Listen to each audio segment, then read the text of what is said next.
We're rolling. My God, Peter Michaels. Pressure's on, Patrick Bateman. It is. I am Something funny. absolutely exhausted. I have 2 pieces of furniture in my home right now. I have a computer chair and an air mattress.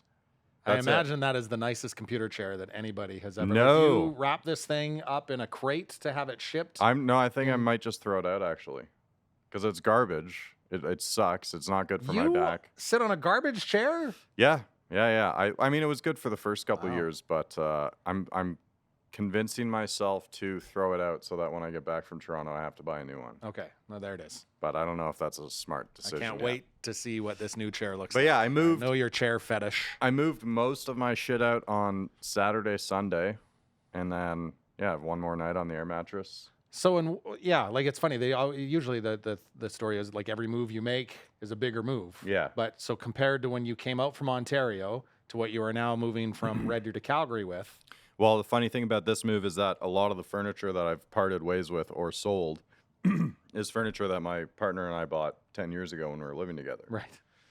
But now that I'm moving back in with her in Calgary, it's no need. Like, she's furnished. Yeah, it's good to So go. I'm not bringing much. So I've sold a lot of stuff, had some fun interactions with buyers on Facebook Marketplace. Fuck. That's kudos to you for even doing it in the first place. I won't do it. It hasn't been that bad. There's been some weird scam messages come through, but the thing that pissed me off the most was, I listed this couch for $600. It's barely been used for a year. Yeah. Knew I was probably going to drop it down to $500. This woman reaches out to me and she's like, "Oh yeah, would you take $400?" I was like, no, that's too low. I can do $500. Oh, okay, well, that's a little over my budget for furnishing my son's apartment. You got to add that little personal story there. Yep. But I don't give a fuck. Anyways, had a couple buyers, potential buyers. We were supposed to deliver the couch for an extra $50 on Sunday. That fell through. You would have gotten half of that. I was gonna say you didn't tell me there was a delivery charge. I was gonna surprise you. I'm a sucker. I didn't even say, hey. But anyways, that fell through, and then this woman messaged me again on Saturday. She's like, "Hey, well, you take $400." And at that point, I'm frustrated. I need to get the couch out. Yeah, let's do it. So Sunday is huge. We took 3 vehicles down to Calgary, so we're pretty much totally emptying out my apartment. And these people stop by, and her husband, they're humming and hawing, and she says, I think it's too small for the space I'm trying to fit it in. Okay, that's cool. I'm busy. I'm moving shit. All right, if that's your decision, then skedaddle. Yeah. Would you take $300? Oh, of course. It's like, is it too small or too expensive? I don't think you're very good at this. Get the fuck out. And then I sold it like 4 or 5 hours later. So You got your $400 for it? well, hell yeah, I did. All right, attaboy. Fucking We were doing a come on. move. My buddy's daughter had bought a couch off of somebody. Yeah. And she's young and just I don't think likes conflict that much. Yeah. So went and grabbed this couch. This couch also came with 2 chairs. Okay. She didn't need the chairs. Right. And the lady's like, well, she's hummed and hawed. She's like, okay, well, I could probably put the 1 chair, but I don't need the 2nd chair. And her dad's like, don't take this. If you don't need it, don't take it. Yeah. And she's like, no, the ladies wants me to take it. So I'm going to. Yeah. Took it straight to the dump. Yeah. So basically just unloaded it for her. They did a kindness that day. I guess.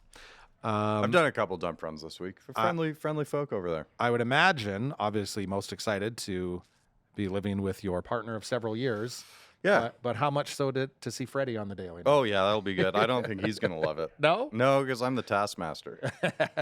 There's going to be some laws laid down now? Well, it's not even, it's just, yeah, I mean, nothing against our co-parenting styles, but there's just a couple things that having grown up with dogs, I'm not going to put up with. Okay. And there's going to be some rough days for Freddie. Can you, will you be able to tell that Freddie's going to play favorites?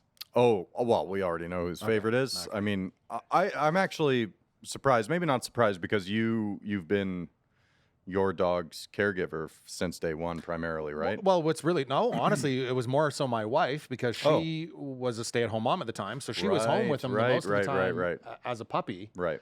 But she's the same. She's not like a real dog person, so I think she was the caregiver, but she laid down that same thing, laid down the law. Yeah. So I think he gravitated more towards me because I was the softie. Yeah, and growing up, I've only known family dogs to immediately gravitate to the matriarchs. Right, typical. Yep. Always. And I expected that with Freddie too. My partner, who never grew up with dogs, felt bad about it in the first few months that we had this dog. And I was like, no. I knew this is It's not. I don't take it personal. Yeah. That's how it works. But yeah, It's gonna fun the be good. hierarchy they come up because he listens to me immediately. I say yeah. it, it's done. Yeah. My wife says it, usually it's done. But any of the kids, like even my daughter will like call him to just come, and he just doesn't until I step out. Like, Buster, go see her. But did she ever work on that? Yeah, oh yeah, she Oh, tried. And wow. if I'm being honest, she like his shake a paw and some of his other stuff. She was the one that Oh, really? got that. Cool. But he will not. He listens to me first, my wife second, and the kids me.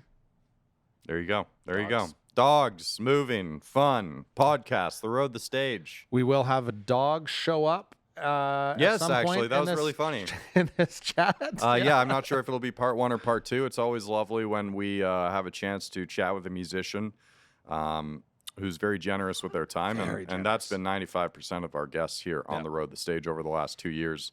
But like I said, it's always nice when you're kind of keeping your eye on the clock. You know you're hitting that 60-minute mark. You're, concerned about maybe their time investment with you, with us. And no, it didn't seem to matter at all. So we got a 2-parter. I honestly think we probably could have stretched this into a 3-parter because I don't think he was quite ready to go. We could have, but I did know he had a meeting about 15 minutes after we wrapped. 10 minutes after we wrapped, actually. Okay. So I was already conscious. You knew that there was a bit of a hard out. Yeah. Okay. But there's a dog appearance, and Aysanabee is someone that we've recently been turned on to.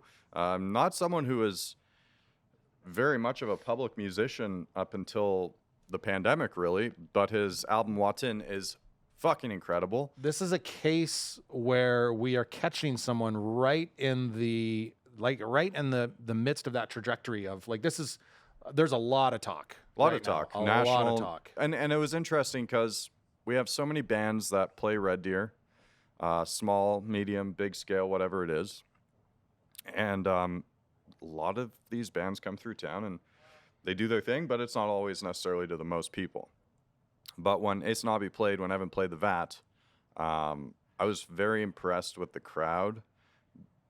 I wish I had a better understanding of what brought them there.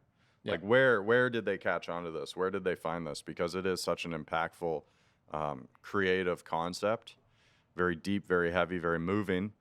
And it was one of those nights where it felt like we're all here for a very, very similar reason. Yeah.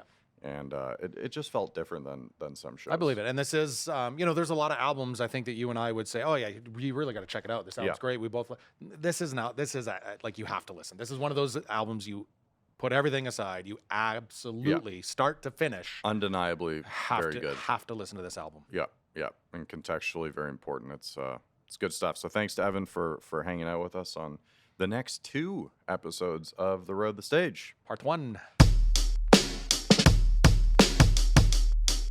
How's it going, man? Good. How are you? Good. You hear us all right? Yeah.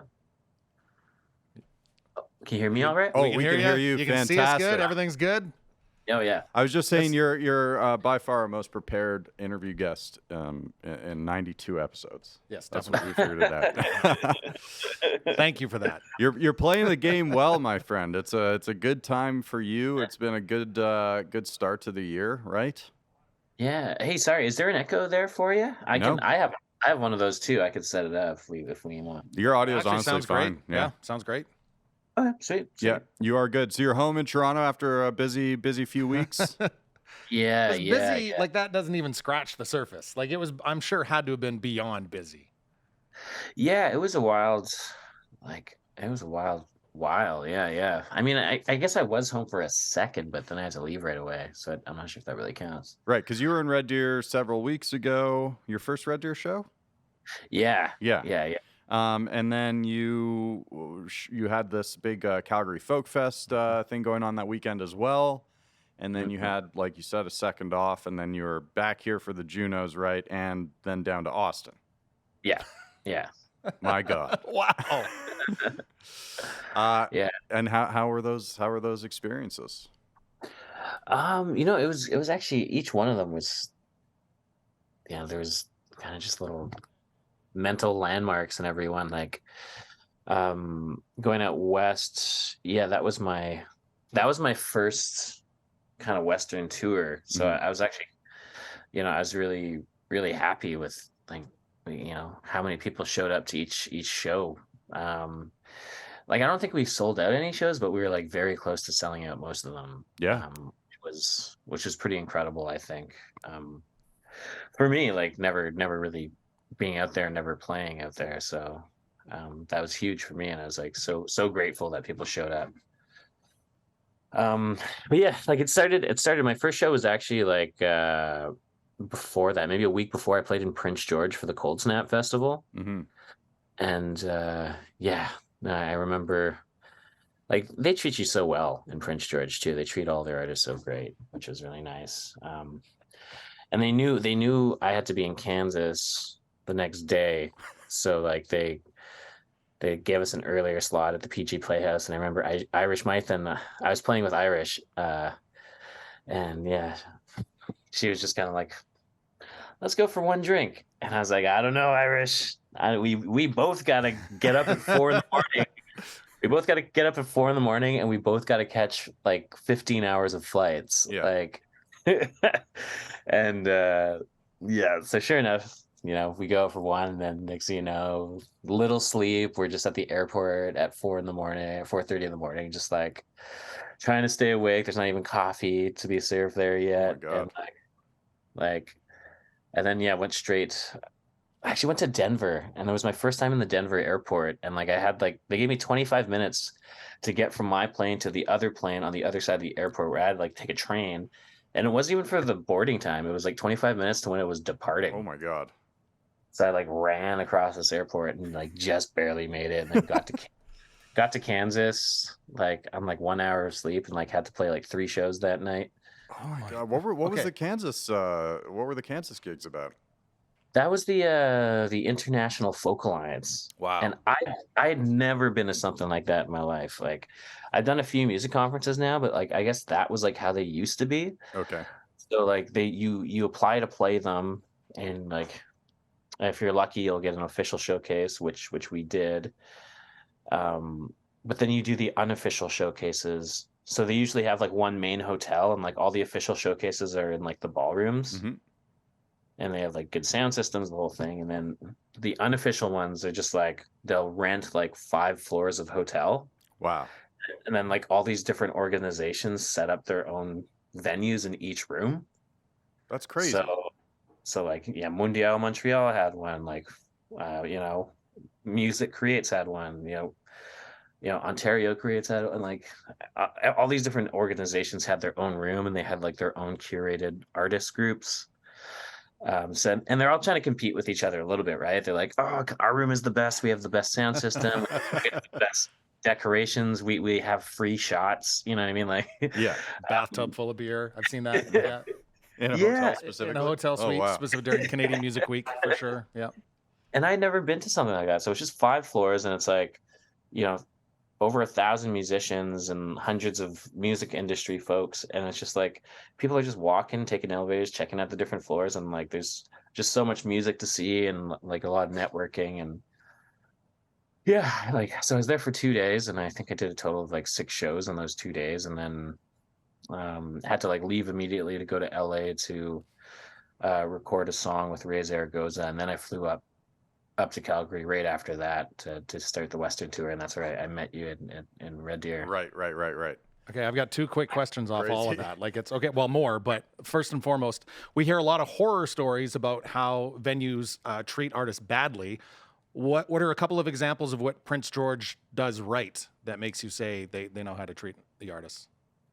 Yeah, well, it's the Cold Snap Festival is the one I played. So they had like all these organizers, and like there was someone there waiting at the airport for when I got there. They picked me up, put us all up in this nice hotel. They gave us like food vouchers at a bunch of nice restaurants there, and it was super funny too, because like they're just like make sure you book a reservation in advance, because it's gonna be really packed. And so I like called in advance and like booked this restaurant, and like no one was in there but me. And I was like, the reservation for me, and they're like, yeah, and I'm just sitting there. Like, that'll be 20 minutes. Please wait.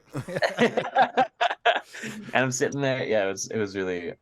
Oh man, I'm sorry. I'm not sure who keeps texting me. It's all good. It's all good.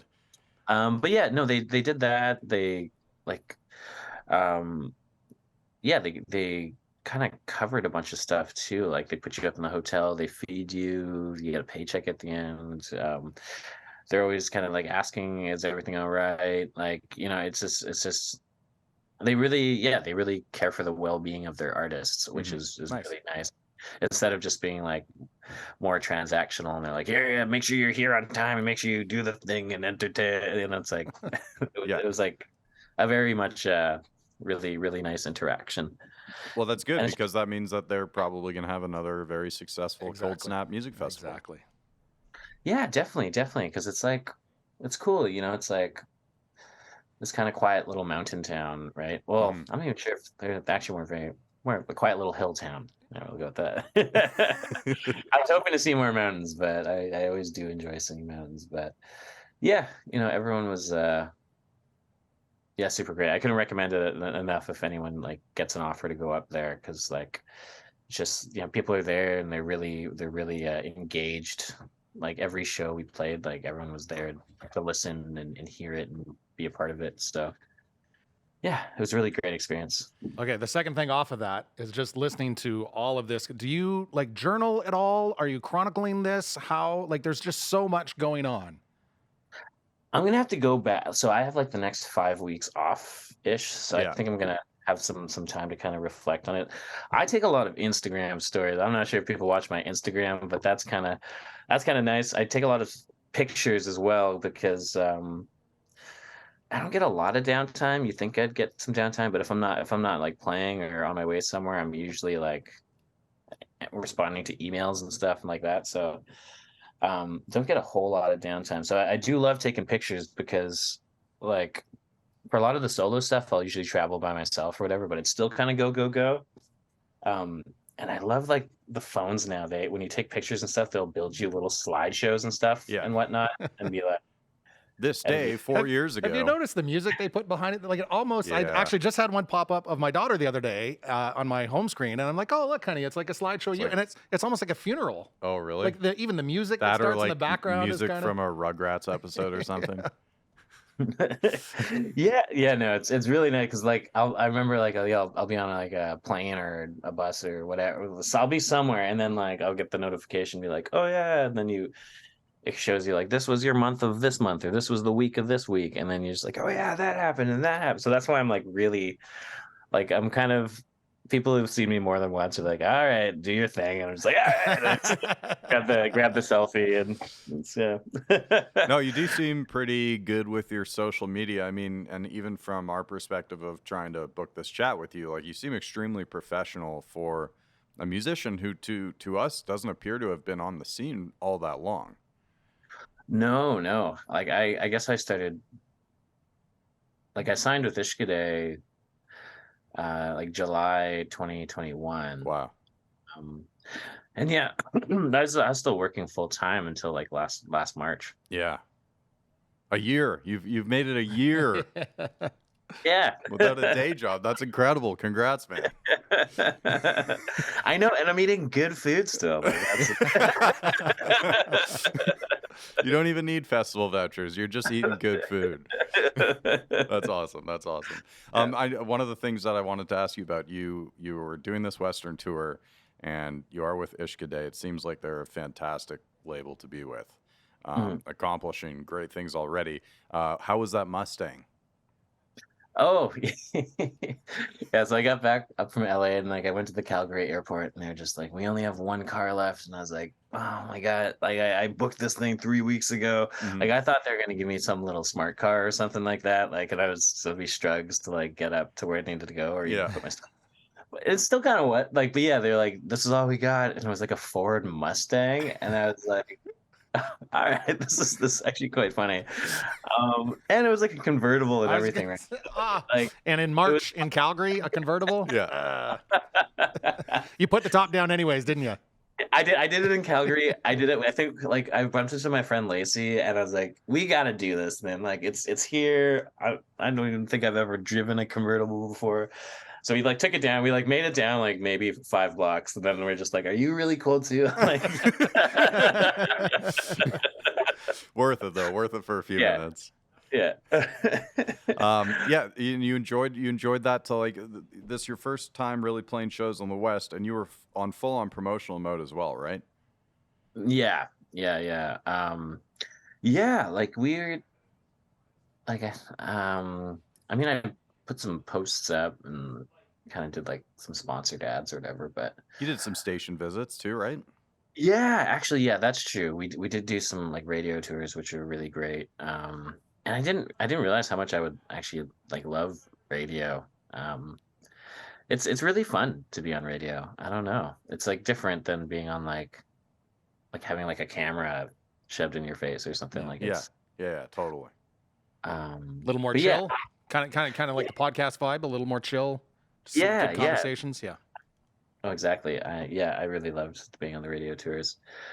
Um, yeah, I mean every radio station's a little different. Everyone like gets assigned a wall. You get to a lot of them have like their little things that they do, whether it's like I think the station in Red Deer have X100. yeah, they had like 5 Dog the Bounty Hunter books, all the same book that you would sign. Oh wow, you signed all 5 of them? I did. Um, we'll see where those end up. Probably framed somewhere. And like I was curious, especially after seeing you perform, because I didn't quite know what to expect after listening to the record and knowing that you were coming through town solo. But we'll get onto that later. But what do you do to preserve your vocals? Because unless you're the most talented vocalist on the planet, which I'm not saying you aren't, that looks like a very taxing work. Well, can we back up even before we'll follow that up. Can we start with like when did you find that voice? When did you first discover? Because it is such an incredible and amazing and old soul sound. So when did you first discover it? Yeah, I was just kind of like growing up in the country and just I had a guitar and yeah, we had these Bob Marley CDs my brother left behind, so we put on the generator, and then I would kind of like listen to these Bob Marley CDs. So I actually started out playing like reggae music. So yeah, into the nitty gritty of it, but yeah, basically, I owe a lot of the timbre of my voice, I think, to Bob and just listening and writing reggae tunes. Writing reggae tunes. Yeah. Are any of these public? Oh, thank God, no. We need bootlegs. You couldn't have tossed a couple of those on the deluxe edition you just dropped? Okay, I'll get into it. Like, so, like, yeah, like I listened to those CDs. And I started like I was so nervous that like I wouldn't even play in front of anyone. And so like I like moved out of my mom's house into like the backyard into like this Winnebago into like my grandpa's like little camper thing, and would listen to the CDs and write songs. And then like I moved into the city when I was 15 and started a band, and then we like played our first shows, Battle of the Bands, and it was just like, yeah, like country and rock and folk were kind of the main scenes. And then we started playing, and I just like sang, and that's where I like, yeah, I still sang with like kind of like this different voice, like it was very deep, very soulful. But I sang with like a really big Jamaican accent. I was just like, I look how I look and I talk how I talk, and I'm like, we're gonna play some original songs that I wrote. And it was just like, it was thunder bass, so no one really kind of questioned it. But Yeah. like it took a minute. It took a minute till I realized like, oh, that's not good. You did have a pretty funny joke about that, the cycle of appropriation, I guess. Yeah, That you the realized. first, yeah, the indigenous guy culturally appropriating for yeah. I learned. I was just like, and I remember I moved to Toronto, and like I went to an open mic, and I remember seeing like this. It was like my first time going to an open mic in Toronto. It was like shortly after I got here, and like, there was this like white guy with like a dreadlocks and a beanie, and he's like, I'm gonna play some songs that I wrote, and he's like just this like thick accent, and he was like, on the mountains of Zion or whatever, and it was just kind of like, And I just cringed, and like not even at him, I cringed at myself because I was just like, that was me. Yeah. Yeah, but without that, you may not have developed the voice that you have now. Exactly. True. All part of the journey. So no vocal training.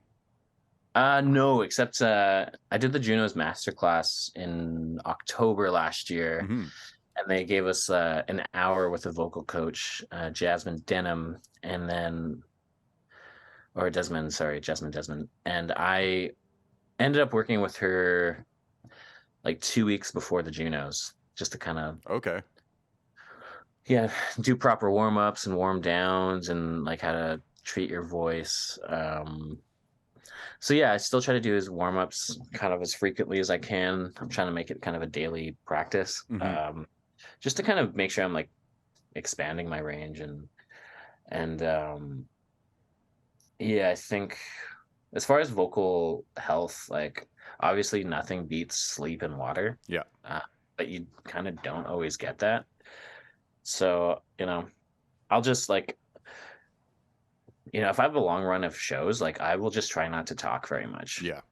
To be completely honest, I won't talk. I will drink like tea, and not even hot tea, because actually Jasmine was like, it's better to have like lukewarm things. Like she's like, what does heat do? It makes things like inflamed. Oh, yeah. Like, and she's like, same thing with cold water. That's why she's like, if you had a green room, like get those waters out of the fridge, because like if you're gonna warm up before a run, you're not gonna jump into an ice cold bath and then go for your run. Like, so lukewarm things. And I have this little nebulizer I bought, which just kind of like has this thing that like mists saline, and you kind of just breathe that in. Interesting. Yeah, I like it because it's just very compact. It was great. Like I was driving in Alberta and I just had that thing on my drives because like it's just so dry there. You're not wrong. That was my next question, actually. Is there any footage of you driving that Mustang with this misting yourself with saline? No. Oh man, I could probably just tell the story now at this point. I'm not sure. By the time anyone sees this podcast, maybe it'll be long gone. But yeah, it was because I got that Mustang stuck at the vat. No way. Like, I was like all over, like, yeah, like you were parked up right by the they're- front door too, weren't you? They're not known for their 4x4ing ability. That's true. Yeah, well, no, it was this whole thing because like, yeah, I was driving and I went to go out this thing, but I didn't see it was like a drop off. So it actually like the wheel went over a little bit and then it kind of just hung on this thing. Oh shit. And it's like only 2-wheel drive, right? Yeah. And so like I just couldn't move. Thankfully, only the one tire made it over. So like otherwise that would have been bad if they both went over. So I was just kind of sitting there hanging, right? And like everyone's like driving by, like pointing and laughing, and I'm just like, yeah, I know. And, You're and, welcome like, for the entertainment. and so I walk into the bar at like 4 p.m. to like the vat to go, like, because I was supposed to do sound check at 4:30. Yeah. And I walk in and like all the regulars are just like clapping. Like there's like 5 regulars in there. They must have like seen the scene. They're just clapping and laughing. I'm like, hey guys, you guys are getting drunk at 4 p.m. Let's not judge each other.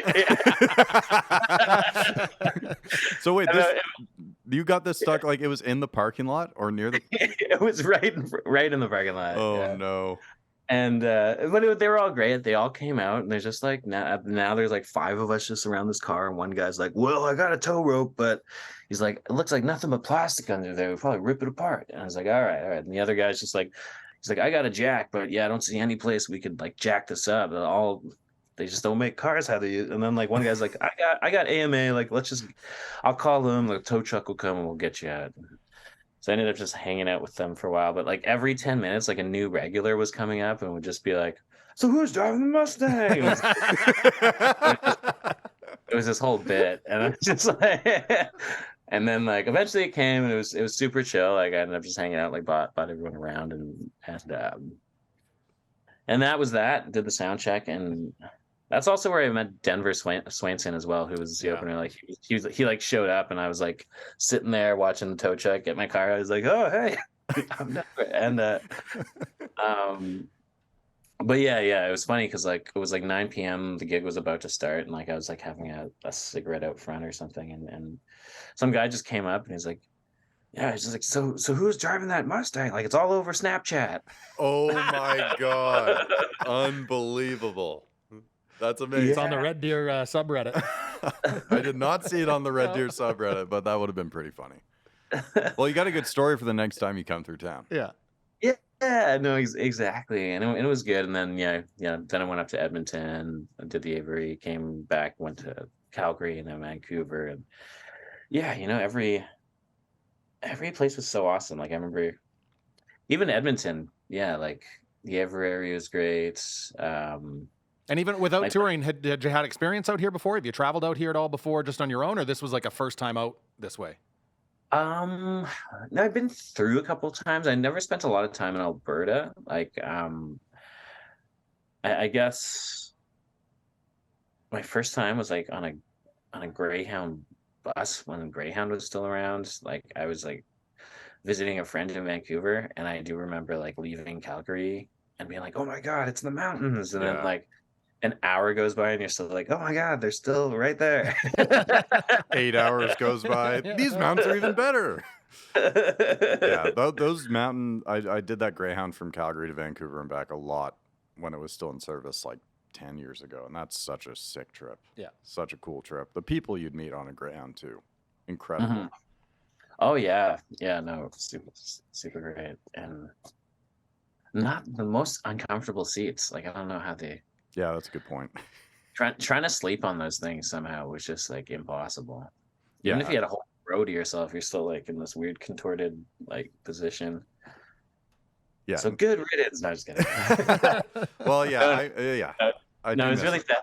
It's really sad that those closed down. It's like, especially in Ontario, like so many small communities relied on that And is there bus. nothing that's like here we have? There's a couple of services that have come in. You can still do a Calgary to Edmonton. You can do Calgary to But- Edmonton, but just on that one red. Is it the Red Arrow or Red? But that was already, I believe, 2 or 3 times more expensive Right. than the Greyhound. So they've essentially just priced out lower to mid-income travelers who relied on fucking easy and affordable transit to make Between major cities. travel, right?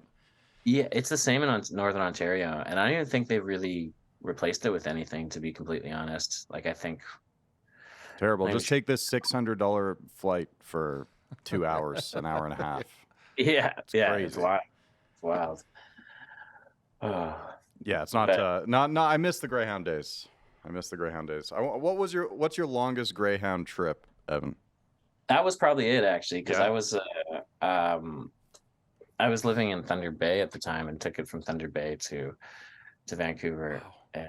And I do remember like complaining at one point to the people I'd met, and then not realizing that like some of those people were coming from like Montreal and beyond. Oh, yeah. The And entire I'm just country. like, whoa, it's me. And they're just like, all right. I've never done it. Like The Greyhound? you're on the bus the whole time. Like No, there's well, you're making stops, and then I think maybe every third, fourth, or fifth stop, it's like, okay, we're going to break for 15 or 30 minutes. So every once in a while, you can actually stop down and grab a bite. Yeah. But I met a guy on a Greyhound trip to Vancouver many years ago who I didn't know him at all, but we got talking. We're sitting around each other, as you do on the Greyhound, and he was a drug mule. So he had a condo in Toronto, and he had a condo in Vancouver. And once a month or once every 6 weeks, he would take the Greyhound from Toronto to Vancouver. He would stop off in, I don't know if it was Kamloops or someone, pick up like 4 or 5 pounds of weed, stick it under the Greyhound, and then take it to Vancouver, chill at his condo for a couple weeks, and then Greyhound back to Toronto. and he openly had no issues telling you about this. Well, no, I'm a cool guy, but anyways, I was smoking pot already. But he had his whole strategy was that if it's under the Greyhound, what he said is if it's stored under the Greyhound, the cops actually need a warrant to search the under compartment. So by the time the cops are sorting that out, he knows something's up and he just dips, and they lose a few pounds of weed, and it's fine. It's not a huge loss. But that's what he would do for years. And at one point, we were talking. Calgary to Vancouver is a long trip. We're talking quite a bit. And at one point, he's like, yeah, I have better conversations with people I meet on the Greyhound than I do with any friends I have in either city. It's like, oh my God. The Greyhound, the Achilles heel of the drug trade. Yeah, You exactly. sure that wasn't just something you saw on a TV show? I swear, no, my buddy and I hung out with him for quite a while. Wow. He was a nice guy, nice drug mule. How is Greyhound out of business? I know, exactly. I know. Maybe they closed. They were tired of. They knew they were the drug delivery system, and they were tired of it. I was going back to that show in Red Deer. I'd listened to the record a number of times. We had been chatting about getting you on the podcast. The record at that point I knew was fantastic. We talked about it many times, but I also knew you were touring solo, and I had absolutely zero idea or expectations as to how the hell you were going to relay that on stage. Yeah, I mean, you exceeded every expectation. It was crazy, crazy good. So our videographer here, Riley, he likes to film a number of songs at all the sets that we go to, whether it's at the Vat where you played or our home venue, Bose Barn Stage. And it's funny because you know it's good when Riley's arms are getting very tired. And we usually are in a position where Riley and I are able to a song in, 2-3 songs in, acknowledge each other and kind of acknowledge the impact that the set is making on us, whether it's good or bad. And I swear it was about 45 or 50 minutes before I even made eye contact with him, and it was just like, holy shit. Because every time you played a song, you told a great story. You played another song, you told a great story. And every single time you started a song, it was fucking incredible. It was very impressive. It was on it. I told him a few weeks ago, like one of the most impressive sets I've seen. How long did it take you to develop that as a solo artist?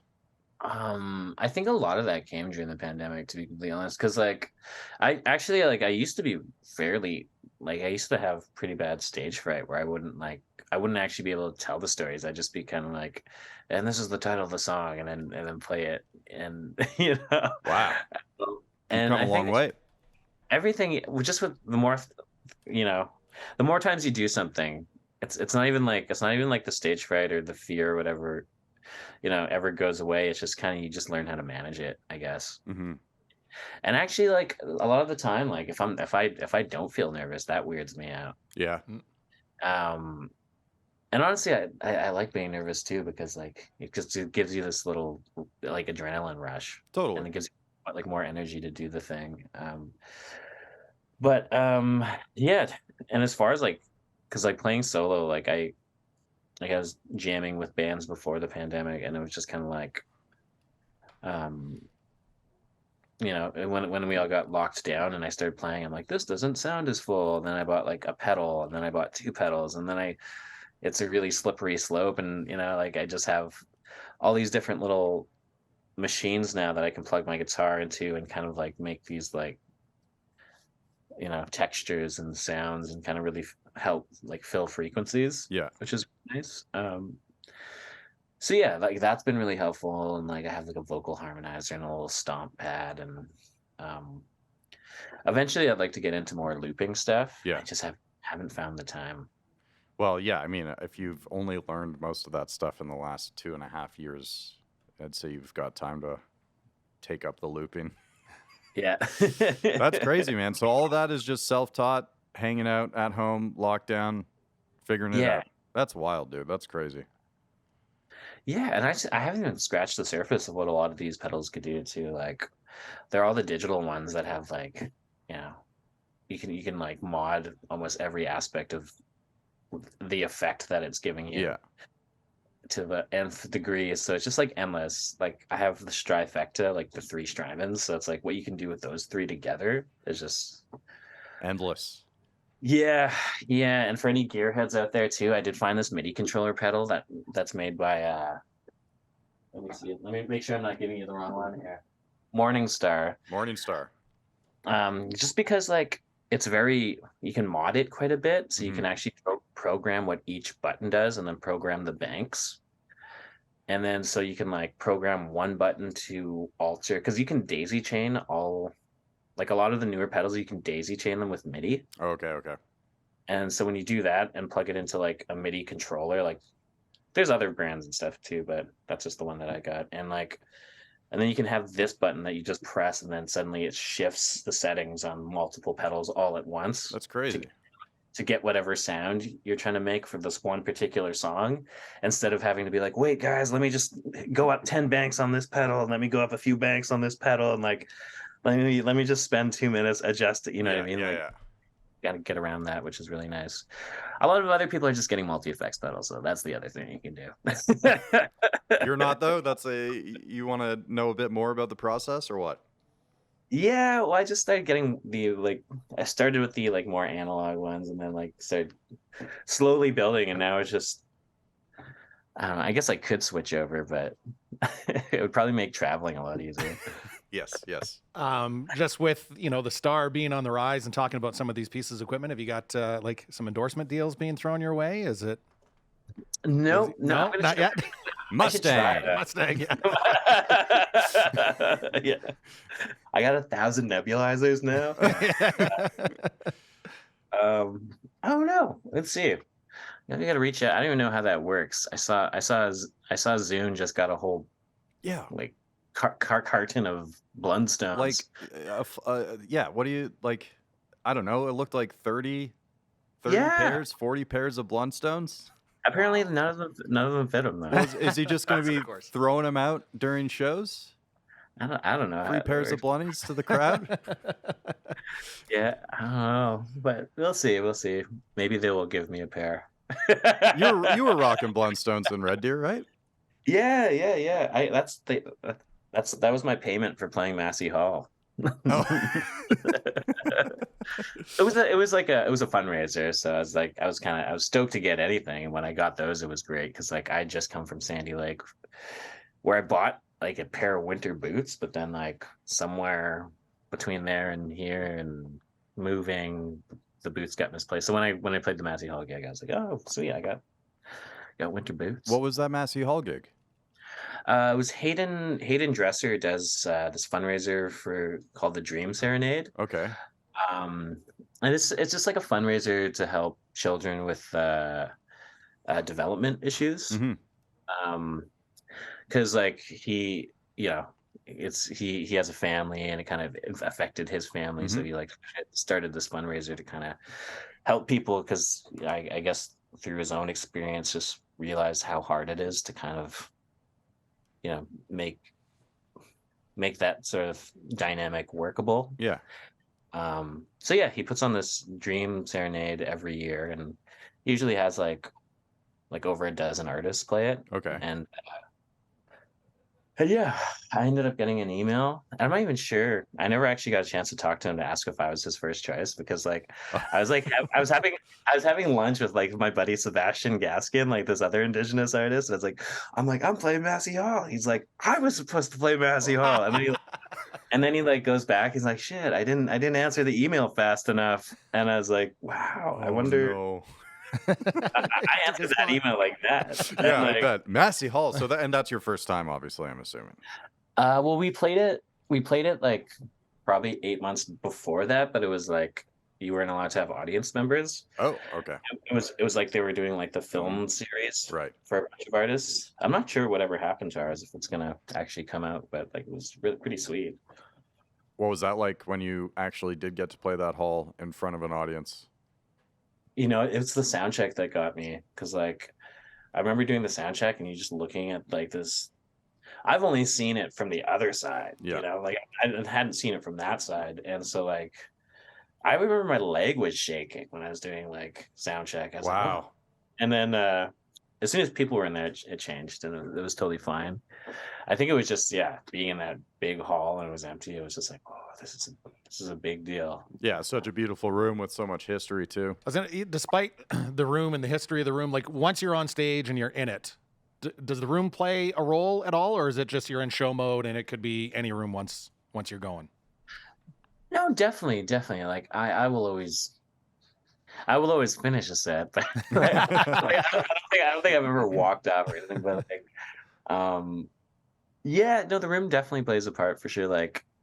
Because it can be an exchange of energy, but every room is so much different too. But when people are attentive, or applaud or whatever. It's always nice. I remember like a weird show I played, like, I'm not gonna get too much into detail, but like it was like a corporate event for like this company, and like it's like this fundraiser for it, and like they asked me to play like one song and then talk about the theme of the event for 5 minutes after that, and I was like, all Right. right.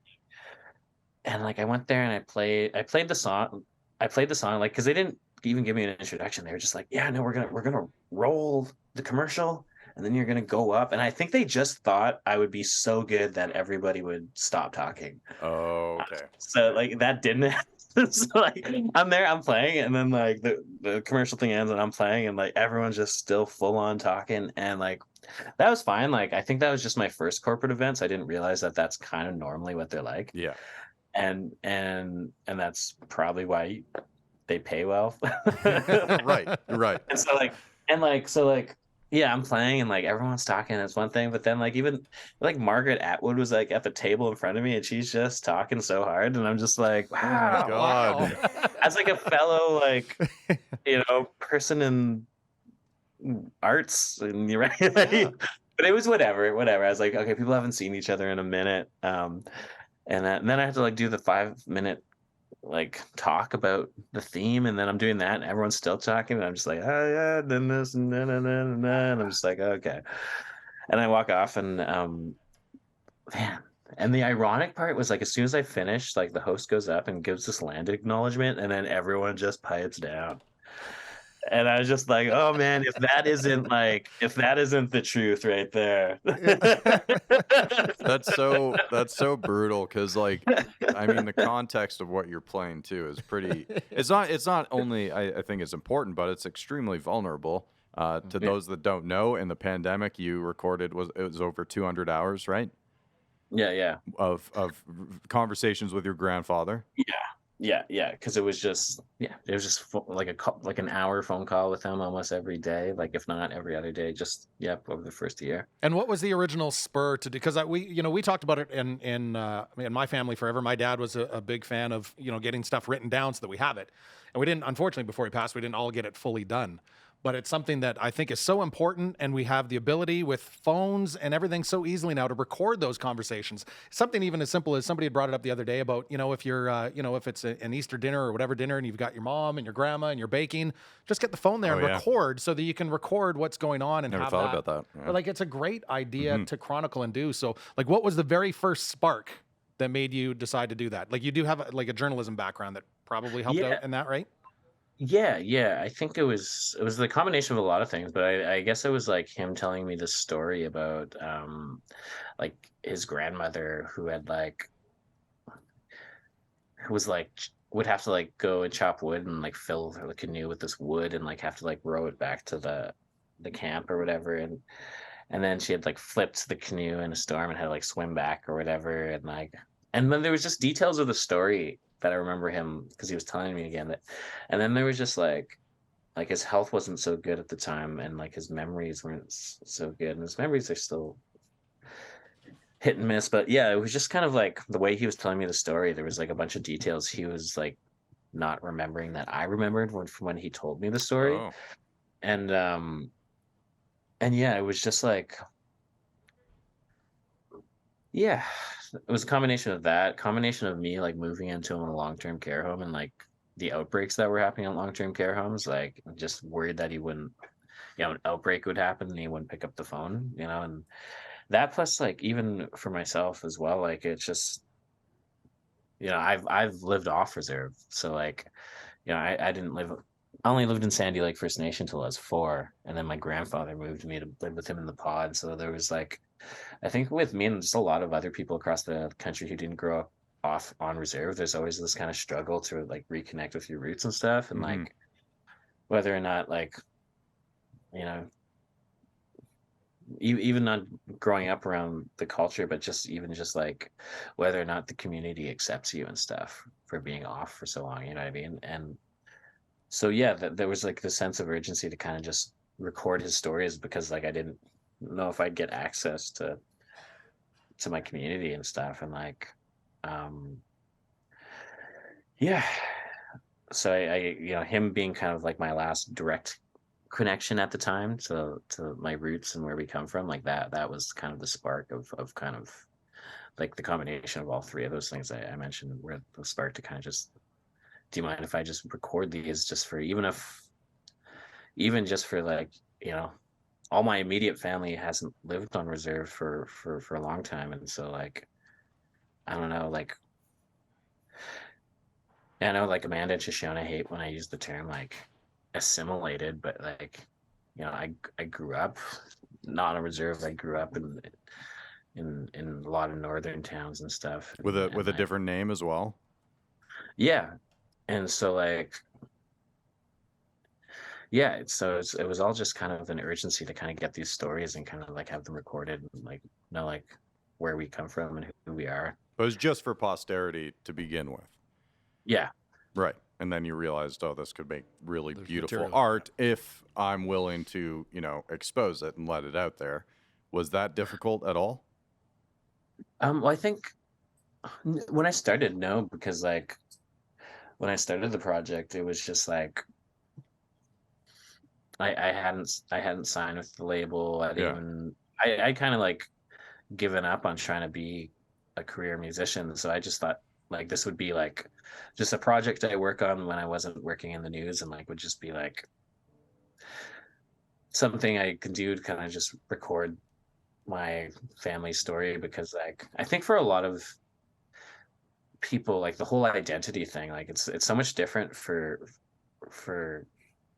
indigenous folks, and just because like so many people's identities is recorded in so many ways, and like there's so much of the history is like in museums and in books that it's just like you never really have to worry about where you came from, you know what I mean? Like it's like for like a lot of indigenous people, a lot of it's like very oral, and it's like once an elder's gone, like there's like 1,000 chapters just vanished forever, you know what I mean? And so yeah, um sorry, someone's came in the room.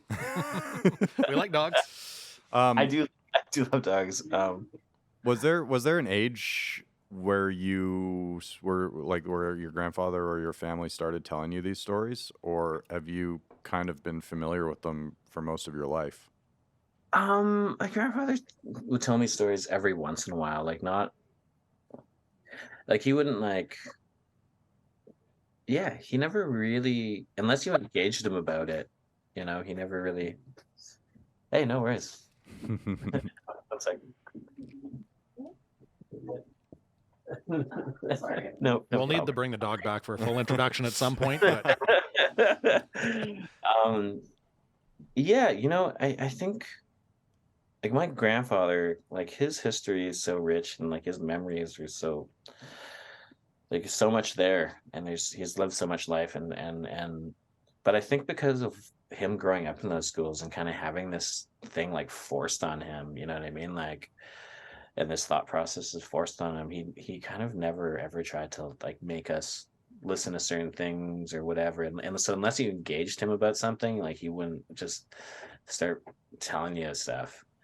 And I think that was just like because of what happened to him, he didn't want to do anything similar to other people, even though it was like our history and stuff. You know what I mean? Like, so yeah, like I always kind of struggled to reconnect, and I think the pandemic was kind of a catalyst to me doing that, because then suddenly, you don't have all these distractions, and you just can't make up any excuses to not do something that you need to do, and you want to do, and so yeah, like I just had an abundance of time, and yeah, was just worried that an outbreak would happen at his long-term care home, so I was just calling him every day, and Yeah. so. Well, and it was also shortly after an extremely brief national conversation on residential schools, right? For a number of weeks that we've all seemed to have kind of forgotten about for the last year and a half. But your album, I do think, is to me especially was like, oh yeah, no, this is not only a reminder that we still need to be having this conversation and acknowledging it all the time, but also to the people who somehow convince themselves that this is like ancient history. yeah, No. There's this still living man, right? Yeah. Still living man connecting with his grandson in vivid and at times horrifying detail about these years, these formative years in his life. Like, no, it's extremely current. Yeah, no, exactly. And there's like so many like lasting effects of that too, you know, like not like, yeah, in multiple ways, like not just like the economic things that it does, but like also like just the like the core of it is the family stuff that like, you know, like my grandparents still slept in like separate beds beside each other because like that's what it was like in school, right? And Yeah. like they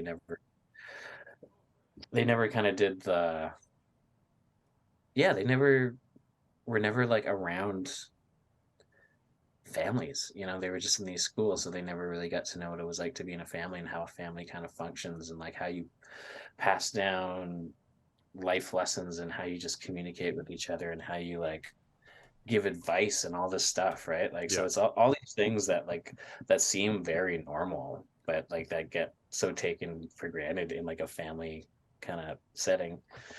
um so yeah, like I think it's just like, you know, I feel like if that stuff wasn't there, like, you know, we could, I don't know, it would just be easier to do things in life if you're not having to feel like you're having to go through all the mistakes first.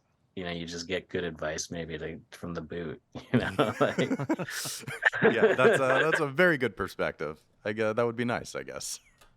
But I know that's not for every family as well, you know, there's so many families and so many different settings and different upbringings and stuff like that. But yeah, that coupled with just like, yeah, I grew up in Northern Ontario. Like, yeah, I grew up in Thunder Bay, and like that's probably like one of the worst cities in this country to kind of be Indigenous, just because of like, you know, that documentary just came out. There's that podcast that was out about that town, and Have you watched the doc yet? I haven't gotten around to watching it.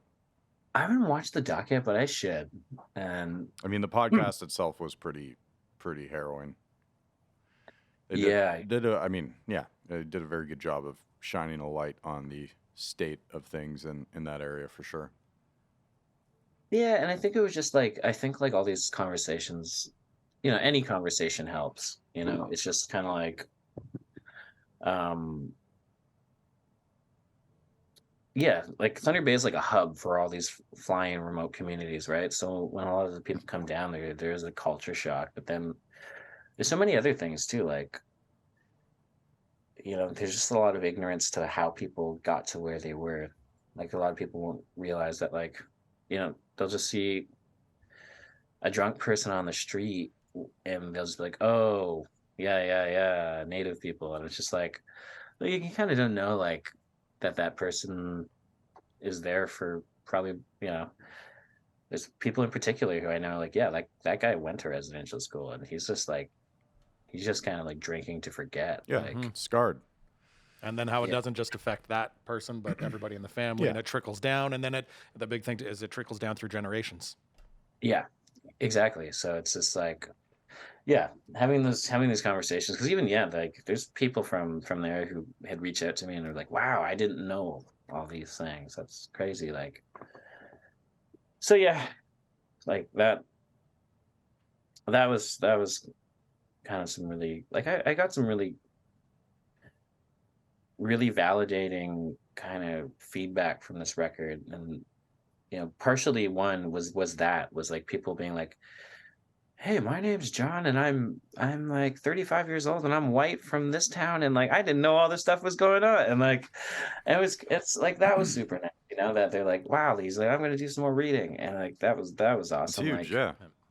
You're making a like a direct impact. Huge difference.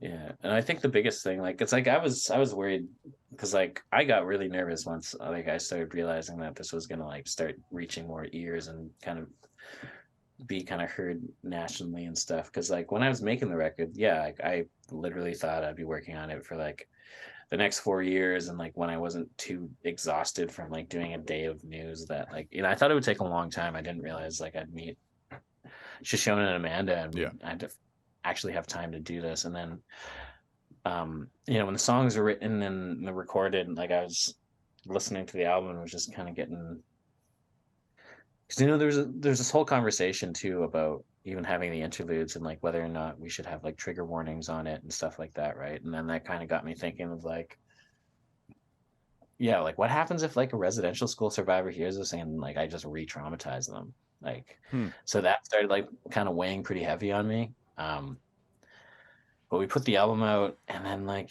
yeah, there's been like multiple residential school survivors who like messaged me being like, you know, thank you so much for sharing this. I found this so healing, and like I'm finally happy to hear that like our stories are being told by our people in our voices. And so that was probably like the best feedback. That's I've beautiful, received.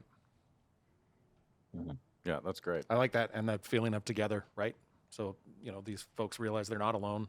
Others share the story and can take some comfort in that. Yeah. Yep. Well, and if the conversation is just the beginning too, then you're kicking off some serious engagement. So with the conversation being in the beginning, and I know everything's kind of really going on with this album, and the deluxe edition has just been released. Do you know what's next? Have you got plans for a future project, or just kind of living in this moment for now? All right, where did we stop that interview? I don't know either. I have no idea. I'm not sure either. But that is Evan Pang, Aysanabee. Thank you so much for hanging out. And, the next There's gonna opportunity be more. to see him, you got to jump on. Oh, for and sure. it'll be, it's everybody. And again, I don't know what's going to have been covered and what's not, but I know at one point we are talking about buildings and venues, and not all of the shows on this tour were sold out, but they were close to. Yeah. You know that the next go round is going to be sold out, and then the next round is going to be bigger. That's like the path is already laid out. I know we will have talked about, and I'm curious because you're not, you don't post on social media a ton. No. You're a little bit here and there. Yeah. But he talked about, and of course, me being the old guy, of course, that's the way most people are chronicling their lives now, is through social media. But and my kids will do that. We'll talk about something that's come up, and Ethan will be like, "Oh, Dad, just go through Dad's Instagram, and we'll see when that happened." Yeah. What happens when that shit's gone? Because it's not going to be forever. And social media? Yeah, like it's not. I'm really bad for that. hope. Where I post it there and I leave it there, and I'm like, if I need it, I can get it from there. Well, but we can only hope because that we're all on someday the that's cloud. gone. The cloud has all of our memories, right? I guess somewhere, somehow. And you got to pay for it. It'll be. I was just going to say it'll be sold back to me. Buck a month. I wonder what they'll try to sell it back to us for. Anyways, crazy life that he is leading right now, and just very in demand. And you know, it goes back to a theme that we had early on in the show about you say yes to everything. Yeah. It sounds like Evan is. Yeah, and doing they as all much as he can. They all seem to be very good experiences. Yeah. I don't know if we would have talked. We'll check in on that story at the end of part 2 of our interview with Evan Pang, aka Aysanabee. It's got to be a bit of a tease to get everybody to hang on for that. Yeah, second. exactly. There's some really good stuff has to coming do up. with a private gig in New Jersey. Okay. We are broadcasting from Communal Creative Studios in Red Deer, Alberta. I don't know if you know this, but they have a YouTube. They channel. do. Very cool YouTube channel with all of our interviews since the day we started 2 years ago. And more. I understand that there was another live filming. Yes, there was. green- That won't be out for a while, but yes, there's all sorts of juicy content. And there's a short section as well, YouTube Shorts, on the CCS YouTube page, where you can see a ton of archival footage of sets, moments from sets at Bose Barn Stage from our talented video producer and archivist, Riley. And how much does it cost to subscribe to this? Believe it or not, it doesn't cost a single thing. Wild. That's a good thing. That's a very good thing. That's a lot of. So why wouldn't you?